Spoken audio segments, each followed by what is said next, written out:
High performers. How do we really know when someone is high performing and not deceiving and faking in what they do? Now, here's the thing. We know that there's a huge difference between somebody that is a natural overachiever and someone that is truly burnt out in what they do. And then you have the people that kind of fly under that radar. But there's so much more to this conversation. And so today we are going to talk about the big deception, how your team members are faking high performance, and why does this even happen? And so join us today as Roxana and I dive into this big conundrum that everyone out there is trying to figure out what the heck is going on.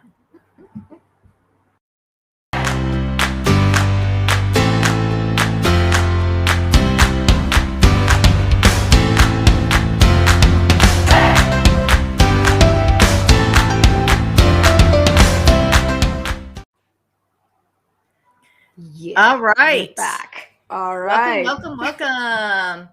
So, this has been a very interesting topic of high performance. Now we know this is something that is out there today, where a lot of people are talking about this out there. As I'm repeating myself here, trying to click.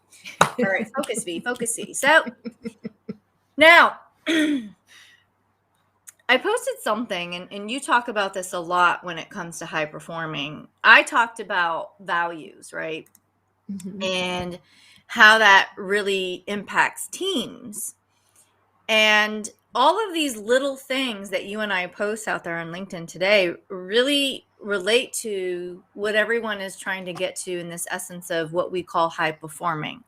But maybe let's back it up a notch. And what is high performing, right? Let's start from there. Yeah. And how do we even know that that's high performance and it's not something else? Because that's when you can tell if people are faking it or not. Um, the way that I love to think about high performance is, what if we thought about our people or about ourselves actually as high performing athletes? Because that helps you understand whether or not you're actually high performing. Because with a high performing athlete, that's pretty clear.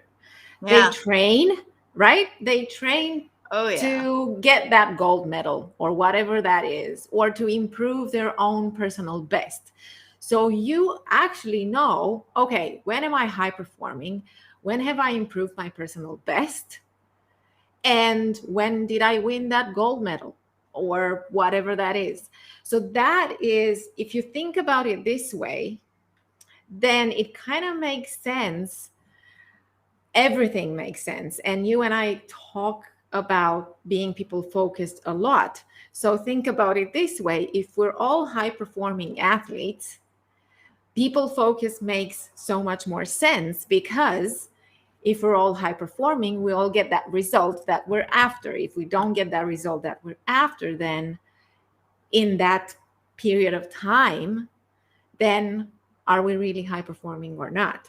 Because with high performing athletes, they're not alone in this big thing. They don't train, they don't compete at the Olympic Games all on their own and by themselves. They're not left alone to train and figure out their nutrition and figure out their psychological needs and their emotional needs and everything. And they have a team of people, they have a support system in place, and they have everything that they need to follow to take them there. It's the same thing. Think about it. How does it go in organization? How does it go in your world? That would And be if an interesting point.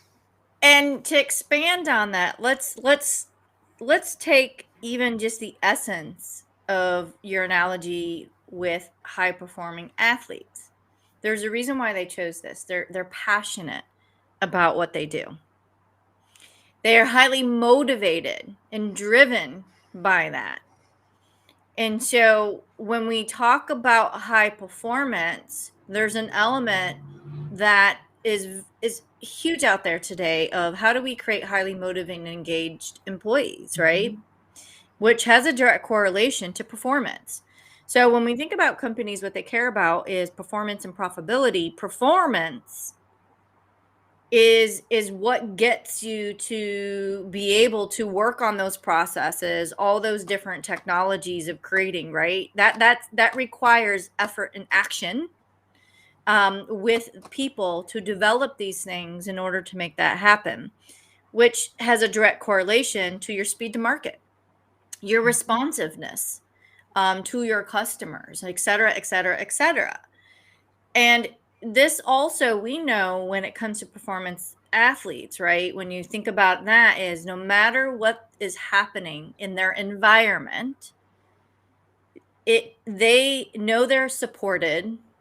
Yeah. And they also they go above and beyond because what's motivating them is truly something bigger. Yeah, And so exactly. that's the key, is when we are talking about performance, measurement and where it's going, it's not just the individual, it's about the environment and the dynamics and the people Mhm. around them, that you can understand how it's actually impacting in an ecosystem.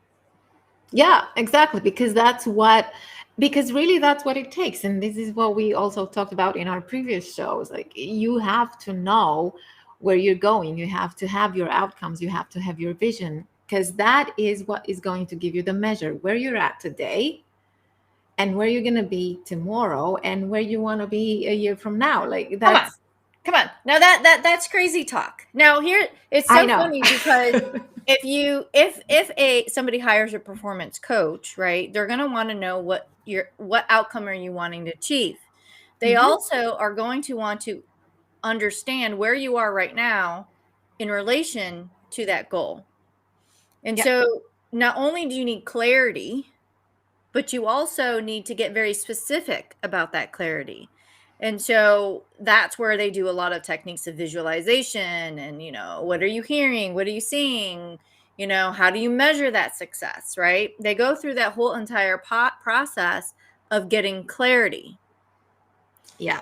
Once you have that, then you can start thinking about the plans and the action to take place. So when we talk about performance measurement, meaning where it's going beyond.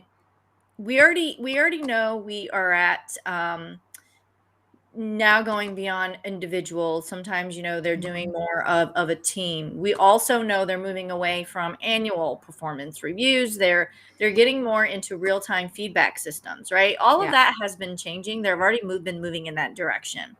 But where I'm seeing it's going is more of looking at your ecosystem in a multidimensional way of how does the energy between the individual, the collective, and how all of the systems are connecting to each other. We know it's completely possible today to measure energy, right? We do impact energy. Yeah. We know that it's possible to really understand those probabilities of how you may be successful in achieving a particular outcome. We know that's possible now.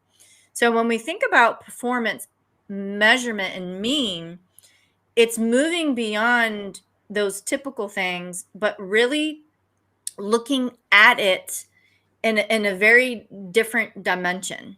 I'm going to just say Mhm. dimension because we always like to move towards what we know, the tangibles. Are Yeah. they doing this? Are they doing that? Right? Those behaviors and measuring those, or the very tangible aspects of it. But if I don't have the motivation and energy, how do you measure that? Mhm. And how does that have an impact on the actual performance? Because that's it. 'Cause that's when you will be able to see people who maybe are burned out faster or sooner than even they would have thought, and they don't understand why. And And I this love is where you're where, going. right? But really, because we know that where you put your energy and where you love to put your energy because it gives you more energy back, that is your zone of genius, and that doesn't get you tired, that doesn't get you exhausted, that gets you energized when you're doing something over and over again. That, yeah, of course you can do it, but it's not where you get your energy back from. It's what depletes you over and over again. How sustainable is that going to be? And if we look at, again, the high performing athlete model, they're going to have an impact. And if you look at athletes in working in teams together, they're going to have a different kind of impact. Yes, they're all high performing athletes, but in that team, they make a different kind of impact Oh yeah, and depending on what their energy is. we even know, you can see it out there, that even the most famous athletes, there's a reason why they have burnout and midlife crisis Yeah. when they hit age Yeah. 40.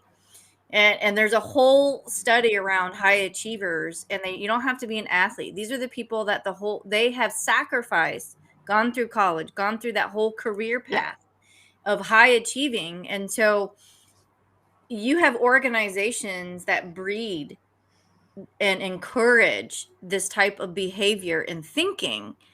And so when we talk about the always on impact of burnout of careers and Mhm. company, saying that we are a bunch of high achievers, it's not a compliment.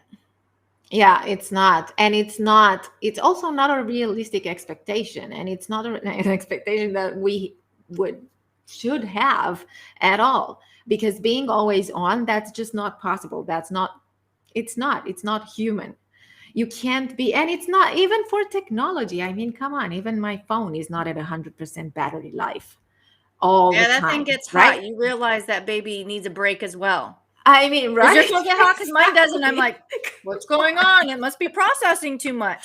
So Because, imagine our yeah. brains, of all the things that we're thinking, we're processing so much, that always on. Now, a lot of times we forget about the things that we can't see, right? Yeah. It's the invisible. We take in millions of bits of information all around us, from what we see, hear, feel, right, touch, you name it, all our senses. And only about 5 to 9 actually make the cut. 5 to 9. And so when we are always on, and we're trying to do all these things, and this is what I love when people say, oh yeah, I'm great at multitasking. I'm like, are you Mm, really? Because something in that bits didn't make the cut, no, right? You think doesn't. you're really good at it, but Yeah. something came at a price in that. And And then you so wonder why you're exhausted at the end of the day. That may be one of the reasons, though. so all this always on impact to the careers in the company, it definitely takes its toll. Now, when we talk about faking it, and I know that we pulled one of an article that I think was Hmm. quite interesting that I wanted to reference here. Yeah. And it was from the Thoughtful Leader. It was an article by Ben Breeley. We'll share the link, all of you that are watching either now or the replay. But love to hear your thoughts on this. Is that he talks about the person that's always busy, Hmm. I think we all know that person. At least right? one. At least one person who's always I'm busy. so always busy, and they have to tell you how busy they are. Yeah. You know what they say? If you have to say it, is it really, you know? And I and and mean, here's the that's the thing is, they question. might be busy, but they might not be busy for the right thing. So when we talk about Yeah. high performance, it's also focusing on the right things. Yeah. You And doing a bunch of focusing on work the, isn't exactly. necessarily of value. No, because we talk about productivity a lot.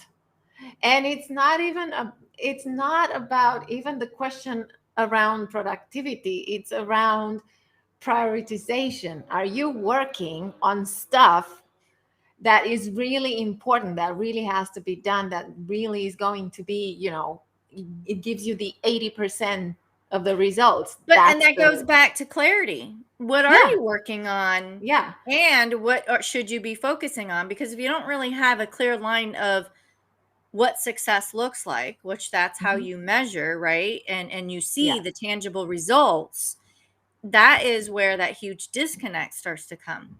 And here's another thing that he brings up: the person who can't be found. Now, this has been quite interesting, and this is what scares a lot of companies, being for people working from home. This is what made that fear, right? And fear is not a Mhm. great thing in company environments, where if I can't see you, I can't manage you. And Yeah. so the person that can't be found, this is the one where we have to acknowledge that worry is there, but what can we put in place so we don't have that worry? So just because I can't see you, fear, right? The person that can't be found doesn't mean they're not affected. Maybe they're actually heads down working on something and they don't want to talk right now. And come Um, on, let's be honest. Like, if you worked in a large corporation before the pandemic and you were going to the office, were you really seeing everybody in the office? Were you really seeing them every day? I bet not, because if you have thousands of people working in the same building, that doesn't mean that you're actually going to see them. And plus, I know people who were almost impossible to be found that I was working with in the same building. I could never, I could never find them, or it would rarely happen. So just because you have physical proximity, that does it's so not true. guarantee that you can actually talk to them. And And so if you're that's sitting at where your desk, you're always doing the right things. And I exactly. this is what, when I read this article, I think it's funny because this was obviously made pre-COVID. Yes, And this is but where it it's fun applies. to challenge some of these. Like he talks about early starter. Okay, well, the problem is now is an opposite problem. People are working longer hours. They're Yeah, starting early and ending late because now they're more accessible, yeah. their phone or like whatever. Where a lot of times that natural cutoff, I get in my car, I left the office, I'm done. Mhm. So this whole early starter thing, it doesn't mean anything anymore when you have choice and flexibility. I actually am highly more productive in the morning.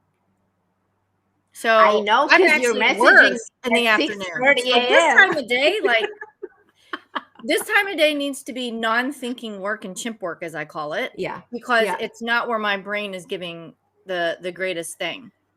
And, and But and he talks that's about another thing about working long hours too. You got the early starter and exactly, working long hours. yeah. And that's what's been happening, and that's where it's fluid. It's more fluid because we're not. It's synchronous and asynchronous communication, right? Online, offline. Okay, fine. But we need to agree. Like, if we give our example, I'm not such an early morning person like you are, and you are messaging me at times in the morning that I'm not even up yet. But we both know that we don't expect a reply right away. So you're not going to be offended that I'm not going to reply to you at 6:30 No, I a.m. just wanted and to get I'm my not going to thoughts out be before I forget them. exactly. But we know that we have an agreement, so we don't put that pressure on, because that's what's been happening, and that's what these people who fake the high performance, that's what has been happening. They've been putting the pressure on because you think, oh, if they respond, if they send an email super early in the morning, they're going to look good, I'm going to look bad. If they respond to an email during the weekend, they're going to look good, I'm going to look bad, because we don't have this agreement that, hey, this kind of communication that happens by email, okay, I'm not going to expect a reply right away. Or when am I going to expect a reply right away? Yeah, and this goes into that expectation of Yeah, flexible working. yeah. And this is where, when you see some of those behaviors, is like people dominating the discussions. That may not be the fact that you're high performing. Yeah. Has nothing to do with that. And you see a lot of these behaviors, or a lot of things that are happening where somebody, oh, they get things done. And does that mean they're actually a high performing because they get things done? Because here's what I challenge, and this is kind of going out there on a limb, is that there are people that get things done, but it doesn't mean they get the right things done. Mm-hmm. And Yeah. who's to say the clarity and the direction that they've got from others is actually good ones as well? So your high performance could be hidden from the people that question, I don't understand, what you're actually asking is not clear. And they have a hard time getting motivated to complete a task by Hmm. just the sake of doing it, versus the other person will do anything without question. But they're seen as people that get things done because they don't question. Yeah. But the questioner is not seen as the high performer. Yeah. That's a disconnect. It is a disconnect, and it is something that we can understand if we go back to measuring the impact and how people make their best impact. That's what also helps you understand why the appearance of high performance might actually be deceiving, and there might be something else in there. And it also puts a light on a possible blind spot over to somebody else who's doing the work, who's making an impact, who's giving their best, and who goes unnoticed. And then we wonder why talent leaves our organization. And I want to go back to the other point because I love where you're going in the first part of where this is going, and the faking it is Mhm. you could be doing a role, and because you have this work ethic, that you're always going to do what's asked of you. You always are going to give your best. It's just your value system, right? It's how you are. But it doesn't necessarily, we know, and again, going back to because we know, because we can measure it now Yeah. today, it doesn't mean that truly is the best of you, because that is not where you really want to be. And so you're just getting the task done, which you're seen as somebody that is high performing, but you're really faking it because that's not where you can truly shine. And so Yeah. what ends up happening is the other part is the always on, because that's where they're getting the credit, they're getting the good reviews, they're getting the positive feedback of saying you're doing a great job. But you're in your head, you're going, yeah, I'm doing a great job, but I hate this job. But I'm always visible, I'm always there.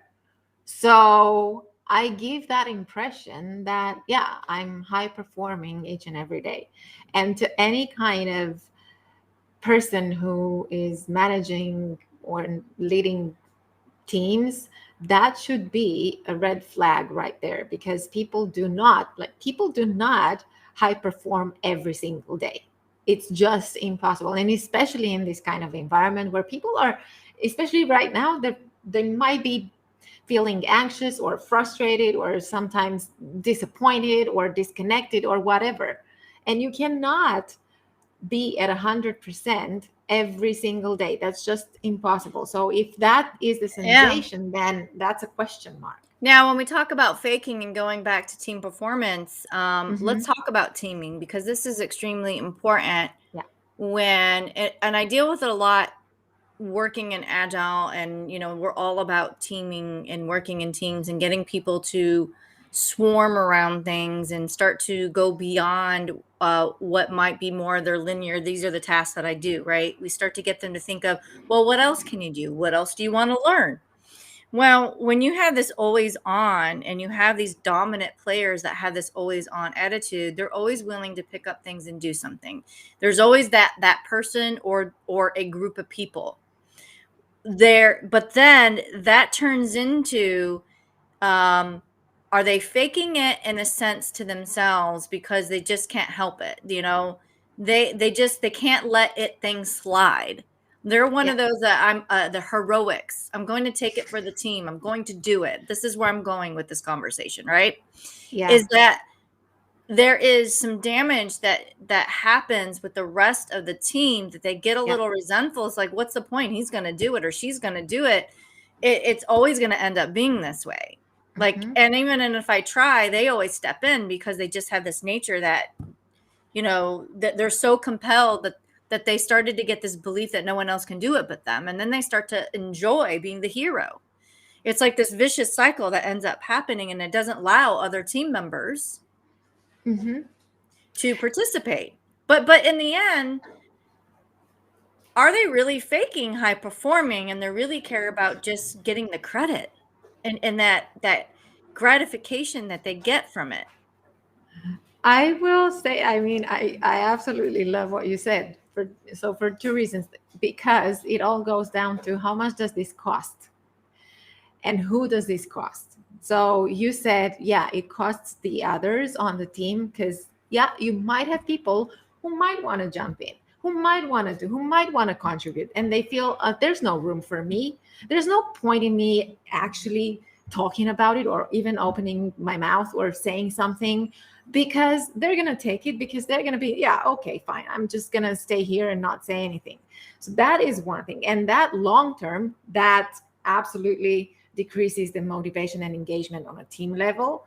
And what it also does, that's interesting, to the person who's acting like this hero, high performing person all the time, what happens is because they keep taking and taking and taking, they also get frustrated because it feels like I'm always the one doing this. Nobody else is offering to do this. So, of course, I have to offer again and again and again. Of course, I have to do it. And why am I the only one who does it? And why am I not promoted faster? And why am I not already shining? And it also turns on them because that level of frustration is eating them on the inside as well. If nothing happens, how long can you really take on for without actually seeing any kind of development for yourself or where you want to go? Yeah, and kind of getting it back to even just that collective of teams and Mhm. when we talk about this big deception as we start to close up our conversation today is that a team can really be doing great with the results, but they are not connected to the work. Yeah. And when you ask them is, do you know why you're doing this? For what purpose? I think it's this, not really. I'm like, oh. Yeah, So that's where you can get to see results, but that's where you also get to see that your clients are not fully happy with the results because there's the disconnect. If you don't understand what you're doing and why you're doing for your clients, they might not understand, is this something, okay, I didn't ask for this or I can't use it. Yeah, you might have the result. You made a black phone, I wanted a blue one. Your result is there, you're looking at it, it's not what I want. and this is where, when we talk about where it's going, it's not about your performance on a productivity. It's actually related to the results that you are creating in that performance. So Yeah. you could go to ballet practice every single day. You are making the effort, but at the end of the day, it's what that effort shows. Yeah, exactly. And that is, how about if you're practicing and you never listen to the instructor on how to actually perform, put your foot position. I don't even know why I picked ballet in this one, like, seriously. It's like, where do I get these examples in my head? But the point is, if you're not making that effort to do it right, Hmm. you get what you get. And so Yeah. let's take it back to business. So do you know what your end result is that you're getting to, what you're building for, and how actually what does it mean to be successful? Your high performing has a direct correlation to that. And this is what irks me out there today. I'm just going to be honest. I don't know how to say it any differently. Is that the lack of measurement and the clear understanding of where you are today and where you want to go all the way down to the team level, it's not there. And the only thing that they're measuring is these vanity metrics, that even your health metrics, it's like you're taking a temperature and you don't even know what healthy means. Is it Yeah. 70 degrees? Yeah. I mean, is 100 okay? Hmm. It's like, what is your optimal goal that you're trying to get to, right? Yeah. And so a lot of that is not clear, is my point. And so when we talk about teams faking high performance, it's because they have no idea what they're actually trying to perform to. It's because, oh, I love that. And I have to say it, it's also because we look at people and we measure so many times by personality instead of measuring by actions, by impact, by the kind of contribution that they bring. It's not, of course, if I like your personality, I'm going to see you in one way. If I don't, no matter what you do, is going to be good enough because I don't like your personality. And that is an essential. That's why when we talk about measuring impact and not personality, it's because of that, because knowing how people make their best impact, measuring energy, that is going to give you the kind of data that you need so you are able to make more informed decisions, people decisions, business decisions. It's all about that, because if you're gonna make business decisions based on people's personalities, You that's just reminded me when you were saying that, I was kind of chuckling in my head, might have even showed, as I was like playing in my head is that person that's always there that shows up and is yeah, available in the meetings or like yeah. whatever. And everyone likes, like, oh, so and so is always there. And I'm thinking, yeah, but where should they be? That's a great you know? question. Um, Where so should they be it actually? getting back to, and this is why when I talk about these 3 C's of clarity, contribution, which impact lays in there, is in that middle, and then, communication, they're all related to what we call high performing today.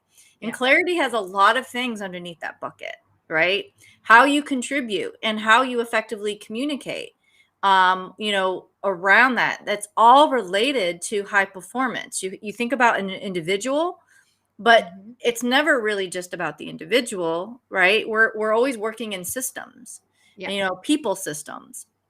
And so this big deception, it's really about when we're faking high performance, it's not just that person like faking what they're doing that day. Most of the time the teams are doing everything and looking good on paper, Yeah. but when you start to go beyond, right? It's like almost like a dating profile. Like, all these people that do online dating and they go and they Exactly. read Yeah. the profile and then you meet the person, you're like, what the hell? Yeah. Right? Yeah. and that's kind of what's happening with a lot of teams, it's not necessarily always their fault. The big deception is that you might have a team that's performing, but high performing has a direct correlation to getting to the right results. Mm-hmm. And if you don't know what those right results are, Yeah. What they then look you like. probably are not high performing. Yeah. So that's like an athlete that is working on their game but never breaks the record. Yeah. Or they work over and over and over again, but they don't compete in anything. It's like, can you imagine that? It's just they train and they work a lot every day, but they don't compete in anything. So they don't win anything. It's the same thing. And yes, they will be tired and they will be exhausted and they will be showing effort, but for what exactly? And what's really been happening out there is the stakes gotten higher. Yeah. Now We're, you're having to respond faster and you're having to do some guessing of what I call experimentation on theories mhm.